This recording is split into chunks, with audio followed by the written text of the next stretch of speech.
Cake பண்ண எனக்கு 6 hours time எடுத்துச்சு அப்படின்னு சொன்னா நம்புவீங்களா? நம்பி தாங்க ஆகணும். ஹலோ எவ்ரிவன், டே 49 எஸ் அ ஹோம் பேக்கர். இந்த மாதிரி சிரிச்சுட்டே தாங்க ஃபர்ஸ்ட் அட்டெம்ப்ட் கேக்க ஃப்ளாப் பண்ணிட்டேன். இப்போ நீங்க பார்த்துட்டு இருக்கீங்களா, இது வந்து செகண்ட் அட்டெம்ப்ட் கேக். அது என்ன ஃபர்ஸ்ட் அட்டெம்ப்ட், செகண்ட் அட்டெம்ப்ட் தானே கேட்குறீங்க. ஸோ இந்த கஸ்டமர் நம்ம கிட்ட பென்டோ பாக்ஸ்ல ஹார்ட் ஷேப்ல கேக் கேட்டிருந்தாங்க. எனக்கு முன்ன பின்ன வந்து ஹார்ட் ஷேப்ல கேக் பண்ணி பழக்கமே இல்ல. இதுல பென்டோ சைஸ்ல வேற நம்ம எப்படி ஹார்ட்ட கொண்டு வர போறோம்னு சொல்லிட்டு, எப்படியோ நானும் பண்ண ஆரம்பிச்சுட்டு ஃபர்ஸ்ட் அட்டெம்ப்ட் கேக் செம்மையா சொதப்பிடுச்சு. கோவத்துல அதையும் தூக்கி போட்டுட்டேன். கோவப்பட்டா வாழ்க்கையில முன்னேற முடியாது சொல்லிட்டு, சரி சொல்லிட்டு ஒரு 1 ஹவர் ரெஸ்ட் எடுத்துட்டு, அதுக்கப்புறம் திருப்பியும் வந்து நான் ஃப்ரம் த ஸ்க்ராட்ச் வந்து திருப்பியும் பேக் பண்ணி, ஸ்பாஞ்ச் ரெடி பண்ணி நான் பண்ண ஆரம்பிச்சேன். பட் இந்த கஸ்டமர் என்ன கேட்டாங்கன்னா, டுவலா வேணும். எனக்கு பாதி வெண்ணிலா, பாதி சாக்லேட், உள்ளியும் அதே மாதிரி தான் இருக்கணும்னு கேட்டிருந்தாங்க. ஸோ அவங்க கேட்ட மாதிரியே சூப்பரா நம்ம பண்ணி முடிச்சுட்டோம்.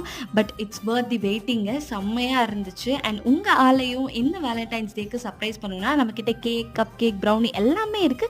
அண்ட் எக்ஸைட்டிங் ஆஃபர்ஸும் போயிட்டு இருக்கு. மறக்காம ஆர்டர் பிளேஸ் பண்ணிடுங்க. இந்த வீடியோ பிடிச்சிருந்துச்சுன்னா மறக்காம லைக் பண்ணிட்டு சப்ஸ்கிரைப் பண்ணி